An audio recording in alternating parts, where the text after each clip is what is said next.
most Christians are actually perfectly nice people. That if they were able to stop and think for 5 seconds about the implications of their own belief system, they would stop believing it. Right. I mean, that's right. And I think it's an emotional appeal I'm making, right? I'm not making a rational argument here. I'm saying, well, you don't think this is right, stop doing it. Right? And I'm sure the other guest may forcefully. Sure. I wish Limbaugh yells.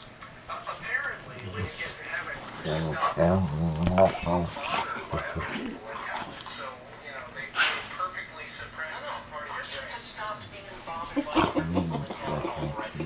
No, they haven't. Yes, they have. Check this guy out. No, well, do you remember when you asked that guy, he really didn't want to say he was embarrassed by his beliefs. His thinking is thick. I don't think they're happy with the implications. Hank, you're not trying very hard. So part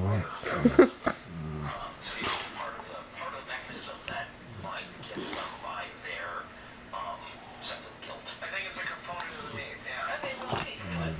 But I would try to use that as a bar. Right. Okay.